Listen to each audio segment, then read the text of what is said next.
Welcome everyone to today's webinar, Women Supporting Women in the Workplace. Are we following through? I'm Aaliyah Pavla with Becker's Hospital Review. We will begin today's webinar with a presentation and we'll have time at the end of the hour for a question and answer session. You can submit any questions you have throughout the webinar by typing them into the Q&A box you see on your screen. We are looking forward to hearing your questions. Today's session is being recorded and will be available after the event. You can use the same link you used to log into today's webinar to access that recording. At this time, I am pleased to turn the floor over to Kendall Harold to introduce their speakers and begin today's presentation. Welcome, everyone. Briefly, we'll review today's agenda. There's the introduction, then we're going to get to the panel discussion, and then right into a Q&A. So just a reminder for the audience to put in your questions via the Q&A box. Now I'd like to introduce our speakers. We have Shannon White. She is the Chief Operating Officer of Ensemble. Tanya Robbins is a Vice President of Revenue Cycle, and Amy Summers, she is the Vice President of Marketing and Communications. So before we jump into today's really candid conversation, we just wanted to set up some stats for you to really review women in healthcare. And these stats are coming from Modern Healthcare as well as an organization called Catalyst. So there are 80% of healthcare, 80% of the healthcare workforce is made up of women. So that's a huge number. But when you really look at the female leadership and break it down, when you get into that C-suite, and that really manager and above level, we're looking at only about 19% of hospitals are led by women and only 13% of CEOs in the healthcare workforce. So let's get right into this open discussion. And Shannon, I really want to pose this question to you first. You know, Women Supporting Women has been a movement for years, but when we really look back and think on it, do you think we're really, truly following through with that? Well, Kendall, thank you. And I would just like to take a moment to thank everyone for joining today. This is a very candid conversation. It is a topic that is near and dear to my heart, as well as I know Tanya and Amy's. And so I would just encourage the audience to join in the Q&A box as we walk through this and tell us if you can relate to what we're talking about. But let's get right to it. Do I think we're following through on it? I have a divided opinion on this. I'm just going to be honest with the audience. You know, we're flooded in the media with the concept that there's power in the pack and that women who support other women are more successful. However, what I would suggest to you is that this takes a significant personal control and focus to do so. I'm just being very self-aware. And I'm wondering how many of our audience can relate to this. We're emotional creatures. We're going to talk about emotion a little bit later in this. But we also are built to be competitive. We are encouraged to be competitive, and we're going to spend some time on that. At the very heart of the women's movement, it's about supporting women to achieve positive results, not only in the workplace, but my goodness, in life in general. And, you know, I think your statistics are very real to what we see in our industry. But here's another statistic that I want to give the audience real quick before we continue on our conversation. Recently, it was published in the Journal of Development and Learning in Organizations. 70% of female executives feel that they have been bullied by other women in the workplaces. And they believe that such bullying has actually stunted their professional growth. You know what that tells me, Kendall? That tells me that we have successful women leaders giving up because of the way they're being treated in the workplace. So let me preface this and let me just say, I have had and I continue to have some of the most amazing female leaders in my life that contribute to my everyday development. That's both professional and personal. So I don't want to displace that. But when we get straight to the heart of what we're here to talk about, I don't believe we always follow through on women supporting women. I think we have to hold ourselves honest and say that I have seen personally in my career some women who hold very significant titles in our industry attempt to destroy other women as they see or perceive a threat for attention. It could be a promotion. It could be just a variety of ways that I see this. I've seen women purposely slander other women, gossip about other women, and just simply disregard them in meetings and defer to a male counterpart instead of their woman counterpart. You know, I've been coached by other women that this is only a survivable method for a woman to hold in an executive leadership position. You must destroy. And I just don't believe that that's true. I don't believe that I have to lead like a man. I also don't believe that I have to destroy other women to be successful in my career.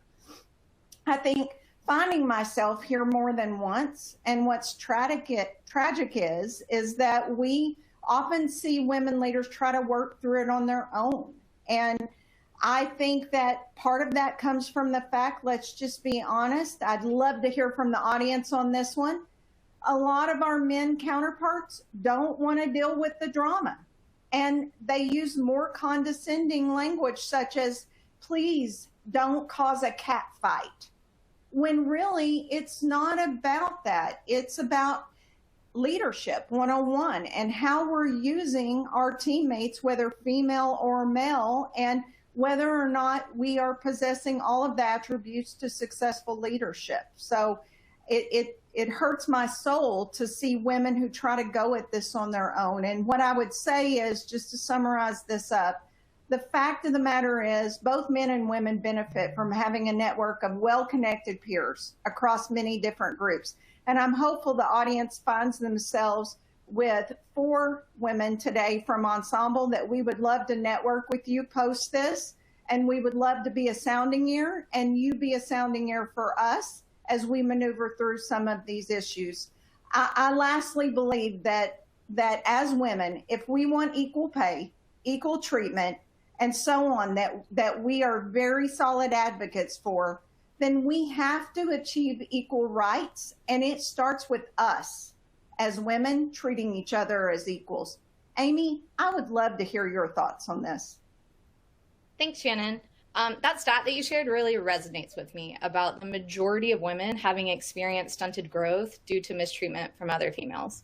Unfortunately, I've experienced that with an executive female leader who actively stifled my growth by intentionally excluding me from high-profile projects, failing to acknowledge the extra effort I put into my daily work, and showing disregard for my opinion and downplaying my successes in front of other leaders. But when I think of women supporting women, I think the key phrase is supporting, to me, which implies an active demonstration of support. So I've been in work environments where I haven't been hindered from other women. They haven't stood in the way of my growth or my professional progress purposefully. But is that really support? I've been fortunate to have female executive leaders who have actively supported me. One in particular who really helped shape the path of my career. She advocated for me.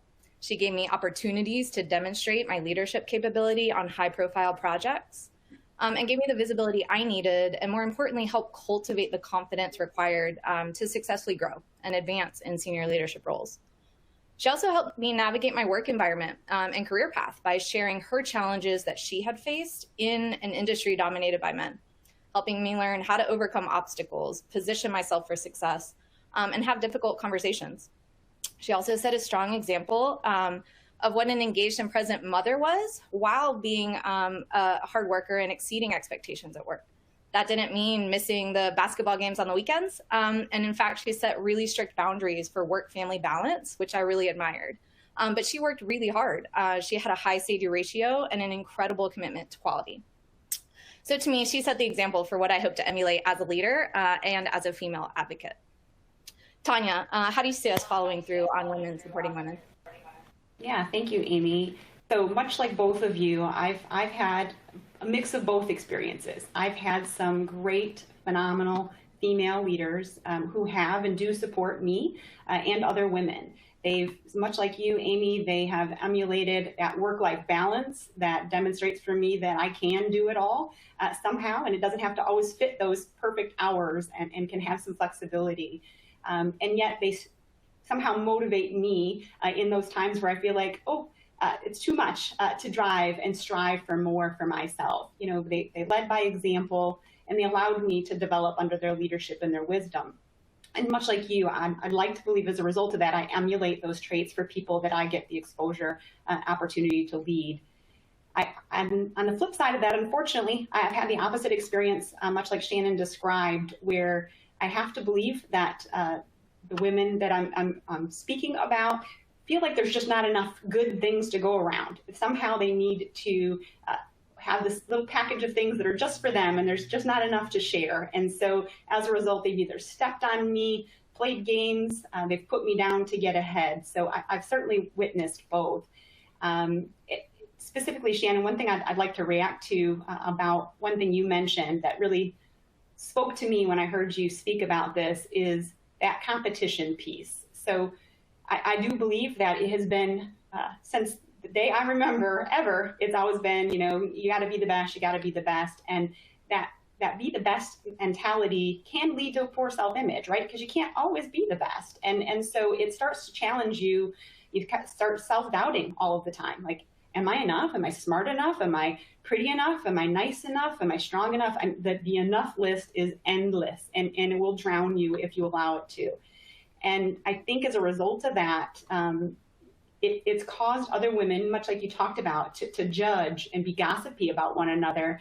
Somehow that's a coping mechanism to make yourself feel better, and it's shameful. And we, you know, look to somebody and we say, oh, that woman is X or Y or whatever, and somehow that feels like it builds ourselves up, that we're above them now as a result of that. And you know, somehow we're convincing other people who hear us say that yes, now they're beneath me and I'm better than them. And so I'd really like to challenge everybody who's on today's call to stop. Let's all hold ourselves accountable to that and hold one another accountable to that. Let's cut it out. Let's please stop that behavior and really start to pledge to build each other up instead. Stop that negative commentary. I really think that if we can do that today, if that's one of the things we accomplish in today's meeting, we could certainly individually build ourselves up to be more successful, but the collective, all of us. And so I really encourage all of you to embrace that. And then Amy, real quick to respond to what you said about using the word support.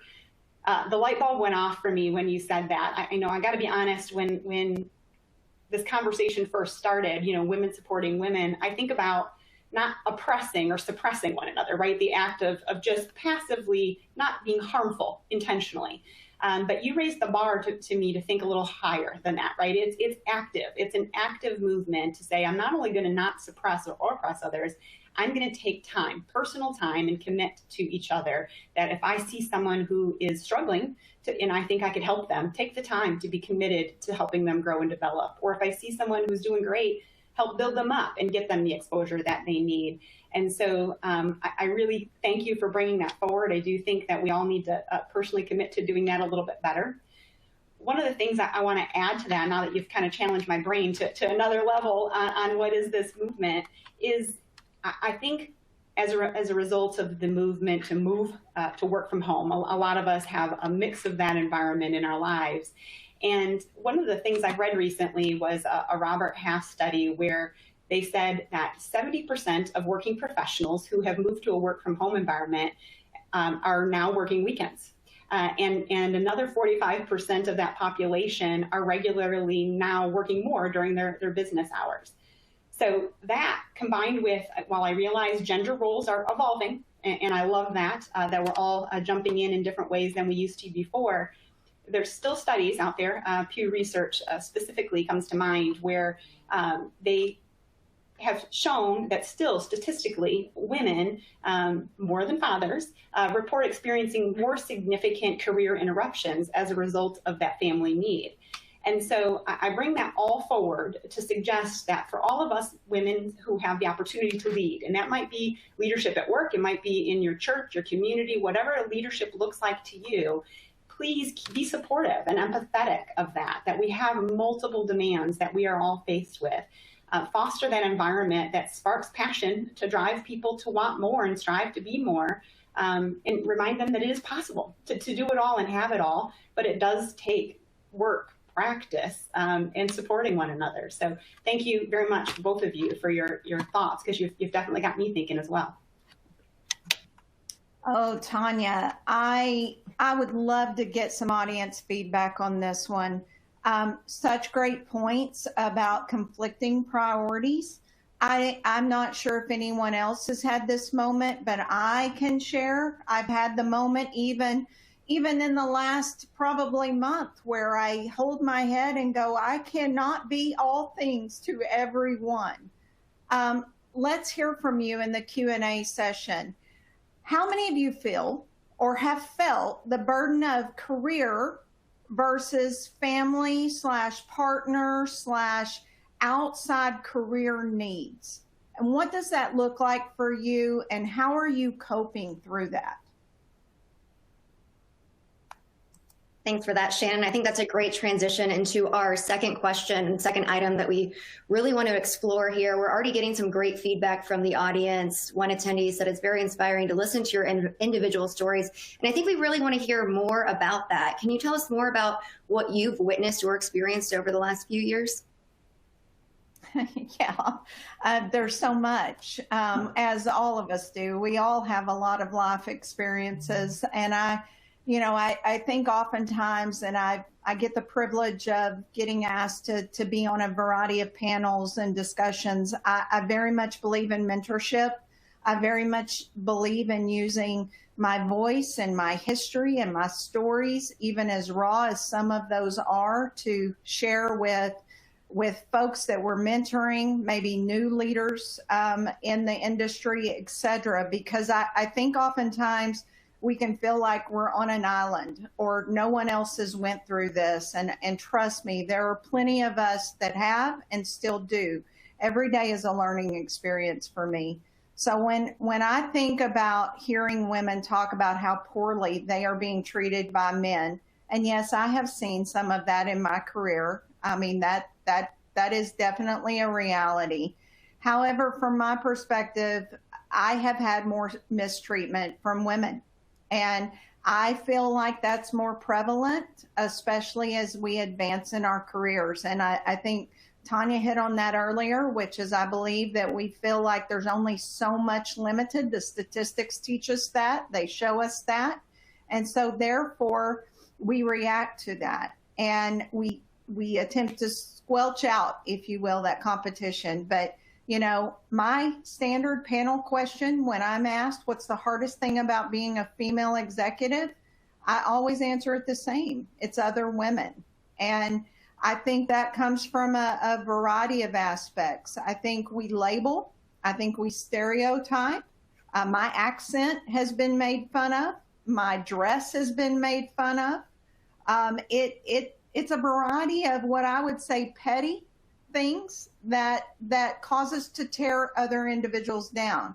I've walked into a room and I've been scanned up and down, and people are suggesting what brands I'm wearing, whether or not my shoes are from JCPenney's when my outfit may be from Dillard's, and just a variety of things that we're so harsh to. And it's like, really?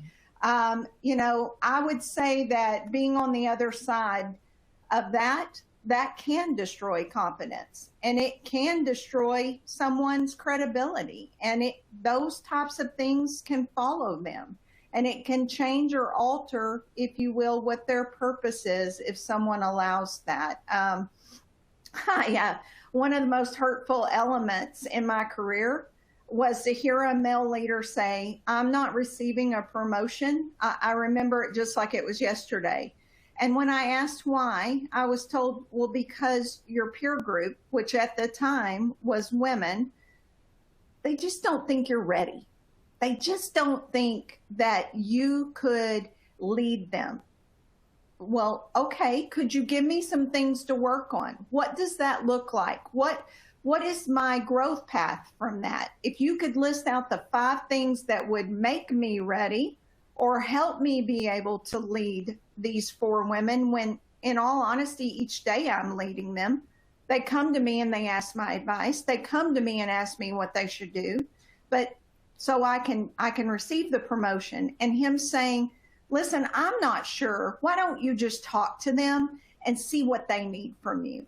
Well, let's just be honest. When it's not tangible, what are they going to tell me? Shannon, I wish that you wouldn't give me constructive feedback.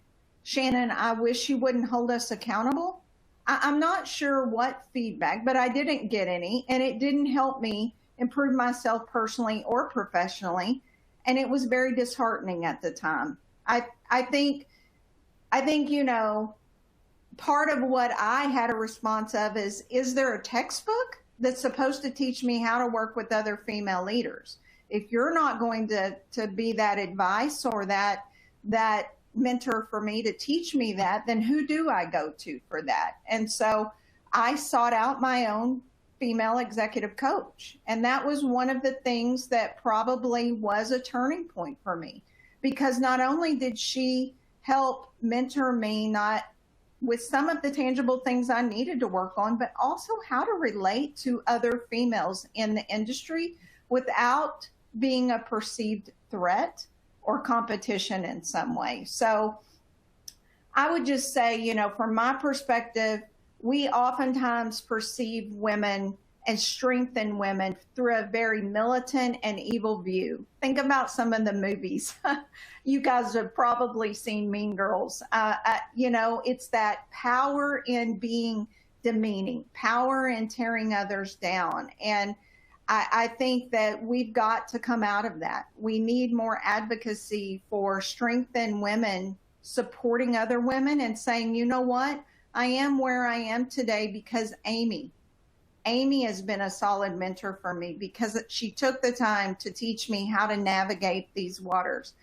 I would say, and I see some of the audience response regarding my words of catfight. Guys, I'm just being honest with you. Most of my career has been spent in an area where that's normal terminology. It's not saying terminology that I believe in, but it's certainly terminology that's been used quite a bit. And I would say some of the things that I believe leads to that, and I would encourage the audience to work on, just to be quite honest, insecurity. Tanya touched on this.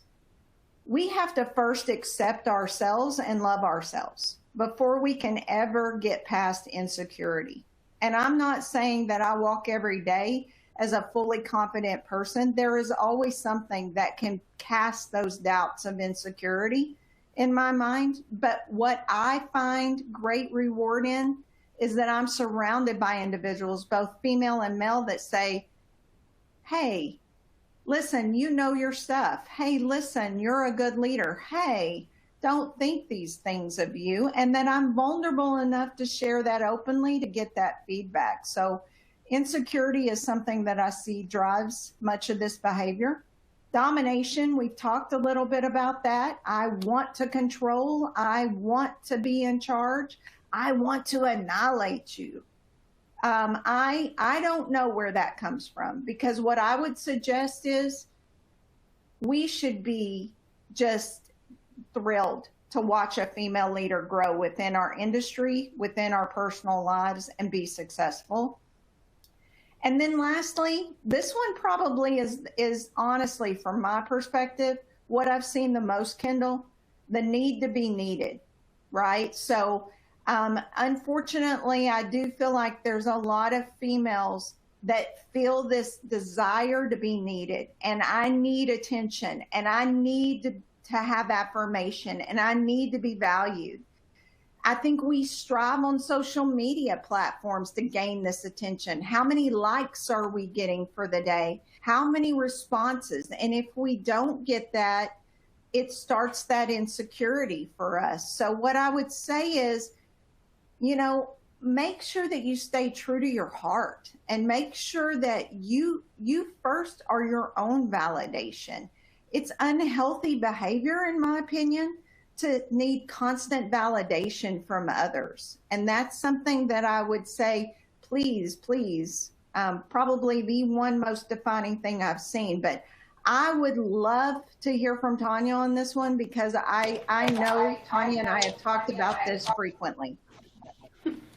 Yeah, thanks, Shannon. So it's funny you referenced the movie Mean Girls because what I'm about to respond in is a lot like that. So in the last few years, my experience has unfortunately been a little bit of that mob mentality, right? It's that clique, it's the cool kids, it's the not cool kids, whatever. And so as a result of that, sometimes I've been judged, right? I have certainly been judged by my appearance by that clique because I didn't dress a certain way, I didn't talk a certain way, I didn't act in a certain way that they thought was cool, and has had negative connotations and experiences as a result of that. What I'd like to talk about is how do we face it head on, and what should we do to address that? And again, I've got to first start with me, just like you talked about. We've got to hold ourselves accountable first. Unfortunately, none of us are perfect, and we need to start and think about, wait a minute, am I participating in something that I wouldn't want others to do? And so first start there, and then be that person who is vulnerable enough to hold one another accountable.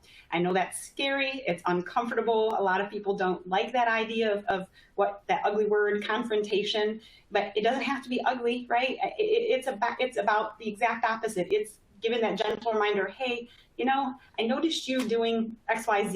It wasn't very uplifting. It wasn't very motivating for me, for others, whatever that is, and challenge them to be a little bit better. And maybe that won't end up fantastic at the end of the conversation. Maybe they won't embrace that right away, but maybe it plants that seed for the next time, and they continue to grow. So again, that's what I'd like to bring forward, is for all of us to own it ourselves and be willing to share that with one another. The last thing I'd like to talk about, Shannon, related to this is I think part of the reason this happens, when you talk a little bit about that, why do we want to annihilate one another? Where does that come from?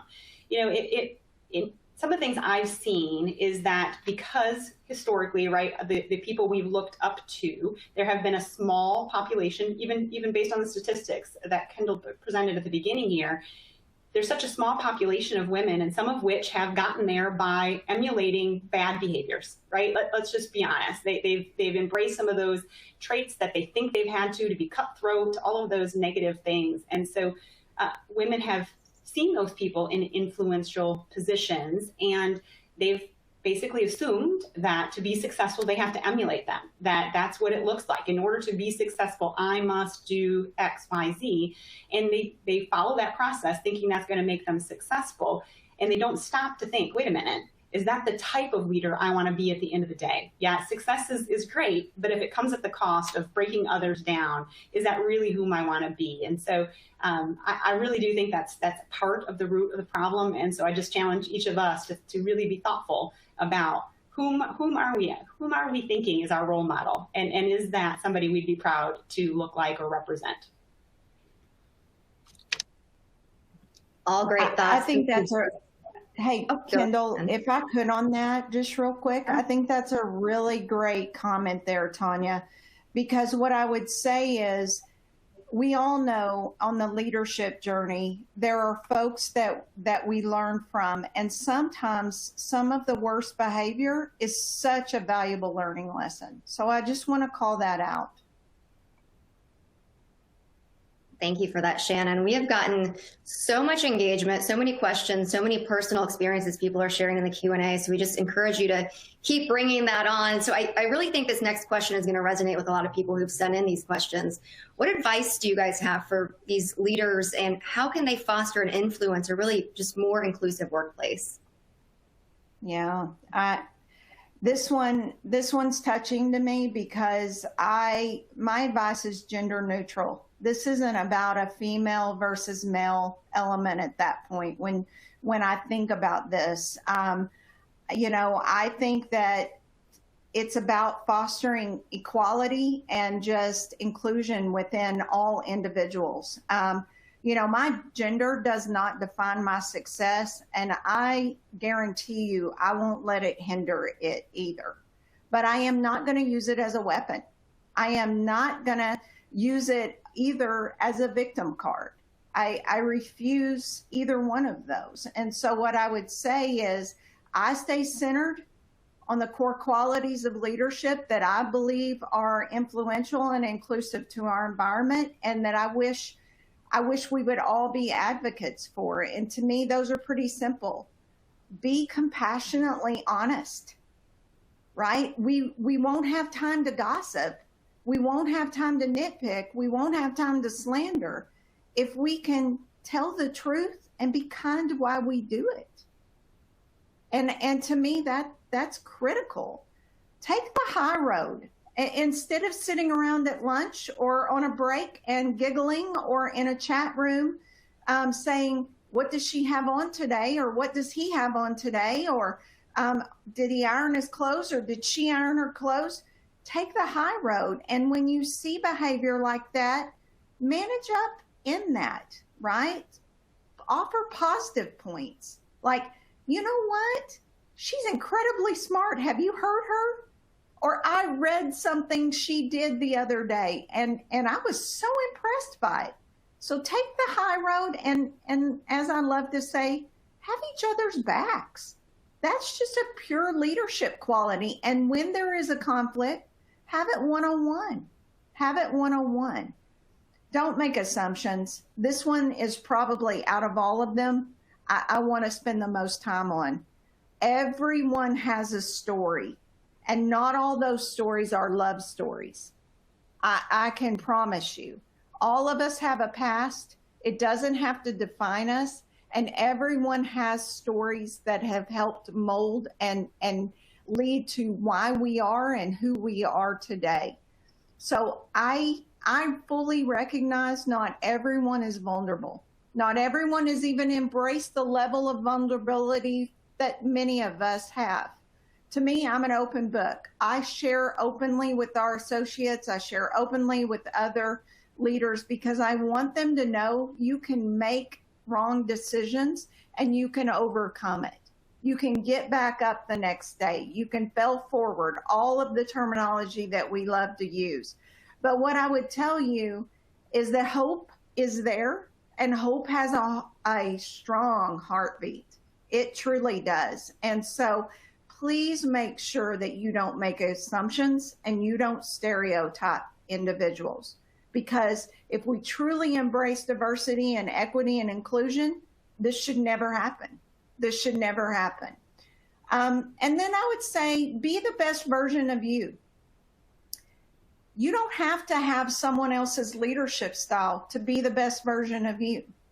Probably one of the most offensive things that I've ever had said to me, which is, why can't you just lead like a man? Shannon, you're going to have to toughen up if you want to be at an executive table full of men. No, I'm going to be the best version of me. And yeah, that version may talk too much. Yeah, that version may have some tears behind it, but I'm going to be the best version of me, because that's what makes me successful. So I would say, stop comparing yourself to others. Be the best version of you. Encourage networking. Encourage networking. I'm making it a point to reach out to other female leaders and say, hey, I don't know you very well, but I met you this one time. Can we have lunch? Can we have breakfast? Can we get a cup of coffee? Can we just connect about us as individuals? And then we can talk through some work. I'd love to do that, but I want to network first, because I think networking and cheering each other on is a big opportunity for us. Because in my opinion, and I hate to say it this blunt, but I'm going to, we need to stop saying we deserve a seat at the table, and we need to build a table of different opinions, different outlooks, and different perspectives. So let's get away from stop saying we need a seat at the table. We're offered a seat at the table. We just need to build that table differently and build it bigger. And then I would just say the last one here from my perspective, and again, back to just good old leadership qualities, understand that our legacy will never be about the brands we wear, the shape of our bodies, the height of our heels, which, by the way, is oftentimes a topic of discussion. The vibrant colors that make us feel alive. I had someone tell me one time, please don't ever wear red pants again. I wear red pants every chance I get. That become a part of who I was walking forward. But that's not our legacy, and it will never be defined that way. Our legacy will always be a combination of how we live each day and the simple impact we have on each other. So Tanya, I would just say, when you think about that, what do you look at and what do you recommend as ways leaders can build a more inclusive environment? Yeah, Shannon, it's interesting that, when I hear about inclusivity, when I hear that word, something that resonates with me is, let me center it a little bit. I love sports. I like to play sports more than I like watching them. I'll be transparent. I really like participating in sports. I don't care if it's an individual sport, love track and field, or if it's a group sport, such as basketball, right? I absolutely love basketball. So when I think of this comment about inclusion, I think about a basketball team that I was a part of. So this basketball team was really successful. We were very powerful, very successful, very competitive, and took our status to the states, and we were really proud of ourselves. And when I think about that team and why was it successful? We had a phenomenal point guard. She was outstanding, light years better than her team, frankly. No competition. She was just above the rest of us. She had played with other teams through summer and so forth, and had played with others who were extremely strong, much like her. That team wasn't as successful as it was when she played with us. And so, in reflection, it started me thinking, why? Why again did that work? And to me, it boils down to inclusion. She could have chosen, when she, looked around at her future teammates, whom, were a very mixed crowd. Let me be honest. We had, different cultures, different ethnicities, different races, different talent levels by far, all different shapes and sizes. And so she could have looked at us and thought, wow, what a bunch of misfits that I get to be partnered with. And she could have said, this would be a ball hog, and they can just, keep the field clear for me and distract some people and let me just go shoot and score. And, we in the same way, the teammates could have saw her as a ball hog, a future ball hog, and someone whom, because we weren't as good as her, may not have given us an opportunity to be a part of the team and not trust us. But instead, the reason we were successful is we all were vulnerable enough to say, hey, I think we all have different talents here that we can lend off of and embrace those differences. So, as we started to learn what each person could bring to the table, we learned we had one player. She was a bulkier person. She was a thick, solid, physical person. And she was phenomenal at shooting 3 points.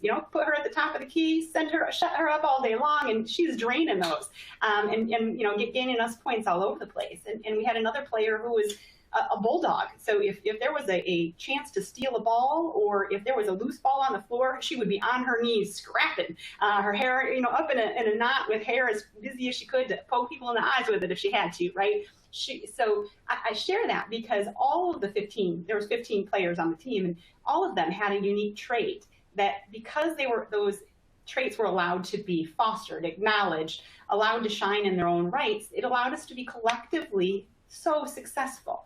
And so I just really use that example to demonstrate that we need to do that in all aspects of life, not just sports, right? In every environment, we need to think, don't just turn away somebody who thinks differently, looks differently, acts differently. Those are the people you want to invite to the table, Shannon, as you reference, because they deserve a chance to be heard and supported. Someone did that for us. Someone gave us that opportunity, and we're not any different. We're not any better than anybody else. Someone did give us a chance, and we owe that same chance to other people.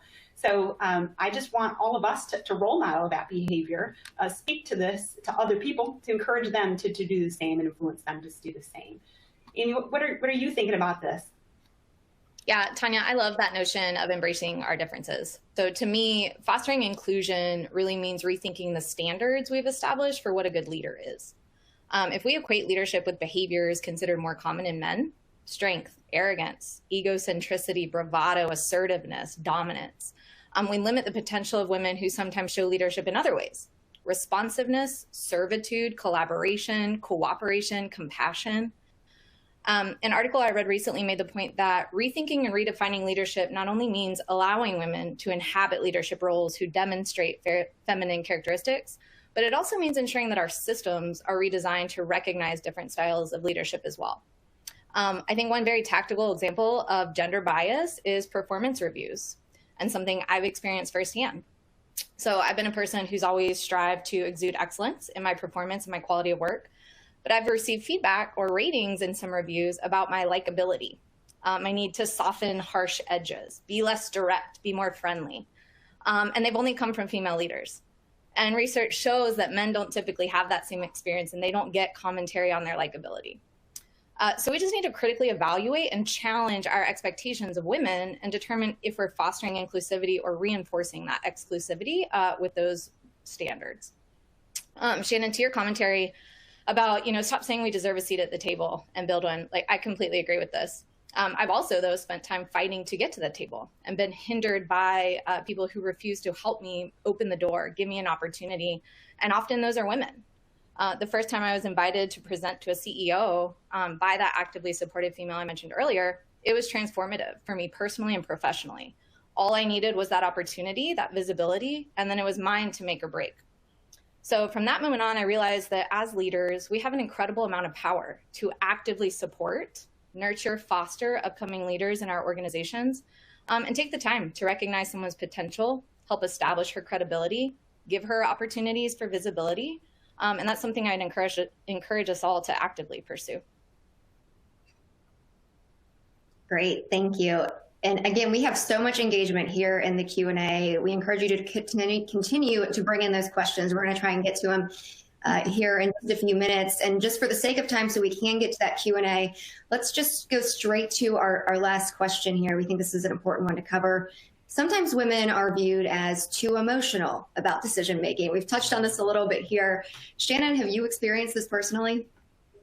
Oh my gosh, that makes me want to laugh out loud. I have. This is a normalized conversation. Have I experienced it? Absolutely, many times. It is very common to hear, especially a male leader, say, "Please stop acting like a girl. Please stop talking about balancing your home. Go pay someone to do that. Go seek out someone else to cook for your family or to shop for your family or to whatever it may be." And then my all-time favorite, "Please no tears today. I just can't." When the fact of the matter is, we are highly emotional individuals. I'm not a fan at all of the concept of likability bias, but if you're not familiar with it, you need to look at it because it's true. Likability bias is defined as the tendency to find women less likable when they don't meet the expectations of traditional gender roles. So, should she be at home taking care of her children? Should she be at home cooking? But how I relate that when I think about likability bias is through observations and feedback. I mean, I'm seeing that in the chat room right now. Women being accused of being too aggressive, women being accused of being too outspoken. Think about this. Think about this very simple example. When a man storms out of the room because he's not happy with something from a business perspective, the budget's not right, we didn't have the right monthly results, he's described as passionate. But if I storm out of the room, I'm labeled as unstable and unprofessional and highly emotional. And if you tell me that you've not seen that or you've not experienced that, then I'd love to talk to you one-on-one. There is a definite gender bias in the workplace, and it can be destructive. I find these days, personally for me, that what comes out of people's mouth in business is overly sugar-coated. It's scripted. It's polished beyond recognizable. And I think when you provide genuine emotion, it can be startling to others. I would say to all of the folks blowing up the Q&A right now, do you think that I've been told that I'm too aggressive throughout my career? Do you think that I've had the feedback regarding Amy that says you're rough around the edges? We need to calm you down some. Of course I have. And some of it, just to be quite honest, folks, is true. Some of that feedback is very well warranted, and some of it was very much needed and still is today for me. I know what my tendencies are. I think we owe it to ourselves, and especially when we're mentoring and leading others, to constantly work on how do we be compassionately honest, but also kind. And I think that we can't hide behind being aggressive and saying that's who we are. We know that's who we are, but I think we can do it in a way that shows empathy, and it shows that we're managing others up while doing it. So I would just say that understand genuine emotion to me is often rare, and I think it can be uncomfortable. But I think when we look to hide emotions, we look to hide our purpose, and we look to hide a perspective that could very well add to our company, to us as individuals, etc. So use emotion to build trust, set a vision, get people inspired, make tough decisions. And I think sometimes you got to use emotion to take a risk, and just know you're going to sometimes fail when you do that. But for me, simply emotion helps me prioritize on the front, and then helps me motivate on the back. And I think you should be in touch with your emotions. I know what triggers certain emotions within me. I'm very self-aware in that regard. I also know what triggers negative emotions within me. So I journal a lot. I'm not sure if others do on the line, but I will oftentimes write down what triggers certain emotions within me, so I can work on those, because I think that's natural human behavior to have that. I think the other thing that I can't stress enough is having the right team around you will help you balance your emotions, right? Having the right team to say, hey, Shannon, let me give you a different perspective on that. I think you're taking this too personal. Or, hey, Shannon, I understand why you're maybe frustrated with this. Let's dissect it and see how we talk about that. So to me, sheer team synergy helps me more on a daily basis. And when I say team, I'm talking about my female team. I'm talking about my friends. I'm talking about my family. And I'm also talking about folks that serve with me on an executive team, everyone that I network and interact with. So I'm just going to be honest with you. If I didn't have emotion in my life, I would be paralyzed. I would not know how to act in a lot of situations, right? When I have emotion and I feel anxious, I prepare more. If I'm angry, I want to find the source of that aggravation. And when I am happy, I want to do more of that. So I use my emotions to help promote my day-to-day activity. But Tanya, I really see you nodding your head here. And so I'd really like to hear from you. What has your experience been with too emotional? Yeah. So have I been accused of being too emotional? There's no question. The answer is yes, I have. I'm not a crier necessarily. That's not the emotion I demonstrate, but I demonstrate some of the other emotions you touched on, more so than others at times. But the one thing I want to call out is I don't see emotions as a negative, much like you just talked about. I see those things as emotions are the things that power us forward. They're the things that motivate us to get out of bed. They're the things that when other people would normally grow weary of, that we're still charged. We're still like, no, we got this. I got this. I got to get this. So it drives action. And much like you talked about, it's really a matter of balance of those emotions, knowing what triggers us, what doesn't, and when to choose to allow those emotions to speak at that time, or using those emotions to say, wait a minute, I'm self-aware that this may not be the time to speak about X, Y, or Z. I need to give myself a minute, give myself 24 hours to decide, am I still feeling as emotional or as powered by that as I did the day before? And if I do, then act on it, but probably do so in a more balanced position that I'd be more proud of. So I'd really bring it down to that. For sure, I've definitely had too much emotion. I've definitely demonstrated that. Again, I don't think that's bad. I just think we need to learn how to navigate that for ourselves. Amy, how about you? Yeah, I mean, I love this question. Of course, women are emotional. Humans are emotional. It's just a matter of which emotion is being expressed, how, and by whom, exactly to Shannon's point, whether it's seen as passion or seen as emotion. But I completely agree that emotions are a strength. It's authentic. And I think the best leaders are the ones that are the authentic ones, the ones being okay with not being able to hold back tears while delivering difficult news, refusing to end a conversation because they feel passionate about the outcome. And I, like Shannon, you mentioned, I strongly equate emotion with empathy. And I think empathy is what makes some of the world's best leaders. So being able to put people first, knowing that the team is stronger and makes better outcomes, allowing yourself not to forget what it's like to be an individual contributor, being able to be in someone's shoes, and making decisions that consider the people impact, not just the business impact. So to me, those are the best leaders, which is why I strive to keep empathy and emotion at the core of my leadership style and purpose. Yeah, Great. I really want to get to the Q&A session.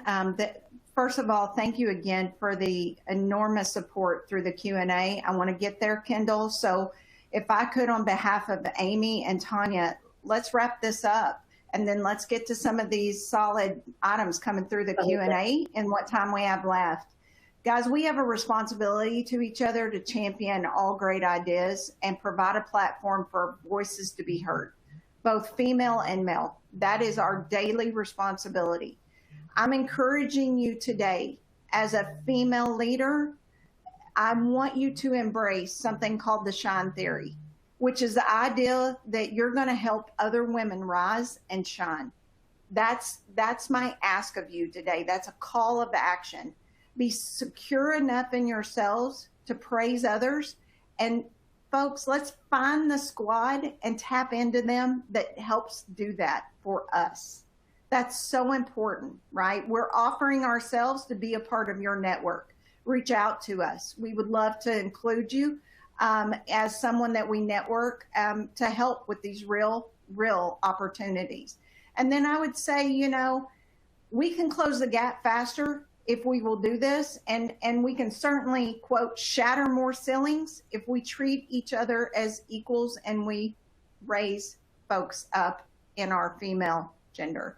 And then I'm going to end with, a quote that I love. It's simple to the point, and it's just as easy as be the girl who roots for the other girl. Tells the stranger her hair looks amazing. Why are we so scared to do that? Why are we scared to say, I love your outfit. Your hair looks amazing today. Do you know the power in that? Sorry, that's not a part of the quote, but I please do this. Find a stranger today and tell them that. And then encourages other women to be themselves and live out their dreams. Be that girl. Be that female. So, Kendall, back to you. Let's see if we can cover some of these items. Yeah, there are so many great questions here. I wish we really had the time to cover all of these questions and commentary. Really, the audience really chime in with lots of commentary here. I think the first question I want to ask, we have a lot of men in the audience, and they have a lot of questions for you guys. What advice would you have for men who are mentoring young women? So I could go ahead and start with that. I think, to me, most of my perspective is around, again, unconscious bias. Some of you mentioning that in the Q&A in the chat box. Understanding gender bias, again, as unconscious oftentimes. Really challenging, is the expectation we are setting for a woman the same that we would be setting for a man? Same thing about emotions, performance, harsh edges, directness. Would you ever give commentary or feedback to a man that he's being too direct, too assertive? And if the answer is no, then rethink the way that you are mentoring or training that individual. And again, most of what I go back to is just ensuring that we are giving visibility and opportunity to everyone, regardless of, again, what our standards might be for what leadership is. Give somebody that seat at the table, even though they might be the quiet one in the room. Make sure everyone has a voice. I think just that inclusivity would be my recommendation. Yeah, I would just add to that, Kendall, and say, I am proud that because of a lot of strong male leaders in my life, including today, they have helped give me a perspective when I need it most about settling down my emotions, about how they perceive something. I would say, in question to the advice, listen, please listen to her. Please listen to the female leader that you're mentoring. She has something that she needs to say. And sometimes it's just about saying it out loud, and she can answer her own path, but she needs to be able to use a sounding board to say, this is how I'm feeling. And I would say that there are some times that I have seen male leaders, again, react and say, I don't have time for this, or you're making me feel uncomfortable, because it is heading into an emotional discussion. But I would say if there's a piece of advice, it would be, please continue to offer a different perspective. I think the male leader offers a very different perspective than a female leader would, and it is so much needed as we navigate opportunities as a female leader.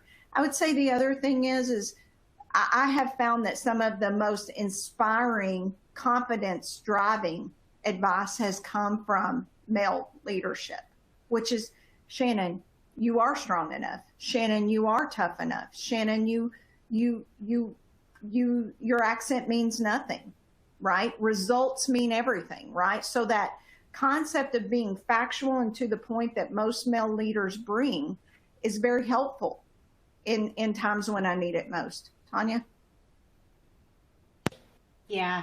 So it goes back to me to that emotion comment, right? And emotions not being a negative thing. So I would encourage that male leader to embrace that emotion and use it as power. So if you equate that to, right, that comment that I mentioned about emotions being powerful and motivational, think about how you can channel that energy in a very positive way. So be creative in the thought about how can you listen, right? Understand what they're trying to accomplish, and how can you harness that emotion to drive something positive in whatever experience that is.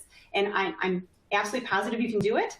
And I'm glad to coach anybody if they have specific examples, but that's what I would encourage, is really think creatively about, wait a minute, this person's passionate about something. That passion is so powerful to get you to accomplish really great things. Be open-minded about that and be thoughtful about how you can use that constructively if it's being presented to you in a way that's not constructive. Great. Now we've had so many questions come through. I think maybe we can extend this just a few more minutes to get through some of the questions, because the discussion is obviously very meaningful and impactful for a lot of these attendees. One question that came through that I thought was interesting, we've touched on mistreatment coming from the top and coming from your leaders in the past. What happens when that mistreatment is coming from maybe someone you've been mentoring or a protege?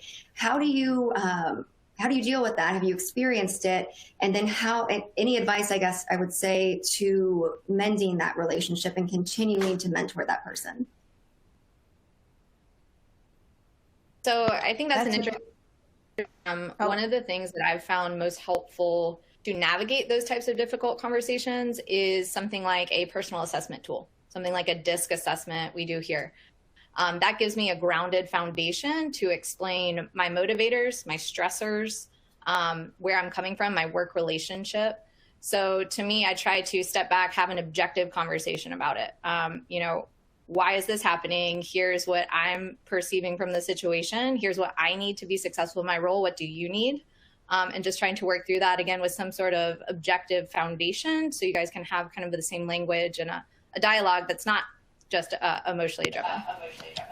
Yeah, and I would say I take that slightly different, if you will. I feel like you owe a responsibility to your mentor to also mentor them, right? They're human beings too, and so they are taking a lot of time and investment pouring into you, and it's your equal responsibility to say, hey, Shannon, hey, Amy, you said this and it made me feel this way, and it would have been more helpful if you would have done this, or hey, I watched you do this, and just offering a suggestion. That's part of the mutual relationship. And we need to commit to not just always being poured into, but offering to pour back into those who pour into us as well. So that's what I would offer. I can't say it any better. I think mentorship is reciprocal. And I think, again, if we're growing every day as people and leaders, we have to get just as much out of those that we mentor. And we have to recognize that when they do fail or they have a slip up, first of all, we have to be there for them. We have to coach through that. But we also have to look internally and say, what is the dynamic that's causing that? And I guarantee you, if we do that, there's a learning example there. Wonderful. Thank you all. So one final question. We are getting a lot of insights, thoughts, questions for you all on resources, networking, executive coaching. If you could leave the audience with one resource that you found most impactful in your career, what would that be? So I'll step in again. So from being newer to senior leadership roles, to me, it's not very formalized. I don't have a ton of formal resources to offer, like I'm sure Shannon does from her career. My approach has been to seek out others in an organization that I'm in or an organization that I've recently been in to find the women who are demonstrating the capabilities that I want to mirror or who are like minds that I can connect with, have conversations with, share. Again, here are the challenges I'm going through. Here's a dynamic I'm facing. Have you faced it before? So really seeking out that network where you can within your organization. Yep, and I'll lend off of that a little bit. I too would say that networking piece is probably the most powerful, and I would encourage you to step outside your organization. So I know that Amy, you just talked about within the organization, and I agree with that. But I think there becomes a perspective to going outside of your organization. Sometimes being a little bit more distance can give a whole nother perspective, and another industry can offer sometimes some things that I think we take for granted, that, oh, this is the way things are done. It's like, oh, wait a minute. It's not. We're going in the same circle we have for years. Let's pause. They're not doing it this way. Why can't we apply that to healthcare or in our unique industry? So I would just encourage you to think more creatively in that space. And it could be as well. It could be your church group. It doesn't even have to be defined in a construct of a professional in that space. It's people whom you believe are people you see traits in that you can benefit from. And I pray that's people that you run into at the grocery store. It doesn't matter where that group comes from. So just be really open-minded to where you see those shining traits that you really, really value in someone and think would you benefit from it, and meet them and spend some time with them. Yeah, I would just end with saying, create relationships for life. To me, that's a key component of what I try to do, whether it's someone that I serve on a panel with, someone that I meet through HFMA, or someone I meet through, to Tanya's point, a local community event. If I see that there's someone that I can learn from, I can embrace, and that share similar values and attributes, I want to network with them. I want to create a relationship for life. And what's so amazing by that is I know then that I can call. There's a dominant female leader in North Carolina that is just a blessing for all that have heard her speak. And she is nothing in the revenue cycle healthcare space. I can call her today and say, hey friend, will you come speak at an event I have? And she says, tell me where and when you need me. To me, that's a relationship for life. And she knows that she can do that with me too. Every chance we get, we're managing each other up through whatever postings we have, celebrations of our life we have, remembering birthdays, etc. To me, it's about creating relationships for life. I would just tell you though, please, every chance you get, you've got to do it with purpose. So if you go to an event, maybe think about, instead of just going to the education session, you walk around and you introduce yourself. You meet others. You talk with folks. You say, hey, I like what you really said in there. Can we talk more about that? So remember, networking is about activity and your engagement, and you have to drive that. So to create relationships for life, to me, it takes effort on both sides. I don't know, Kendall, that I have a magic, this is the place to do it, because I think it's everywhere. I think it's everywhere. Yeah. Well, if we had that magic wand, we might not be having this discussion today. I've loved it. I've loved it. Can I just say thank you? This is stepping out of our wheelhouse. We didn't talk about revenue cycle. We didn't talk about healthcare. Thank you. I love it.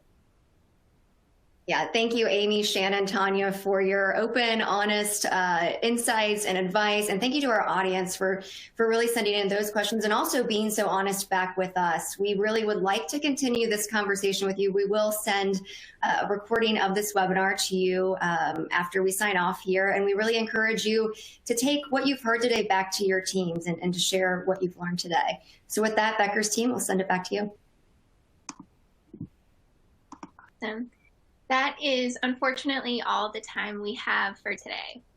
I want to thank Shannon, Amy, Tanya, and Kendall for their excellent presentation and Ensemble Health Partners for sponsoring today's webinar. Enjoy the rest of your day, and we look forward to having you join us for future webinars.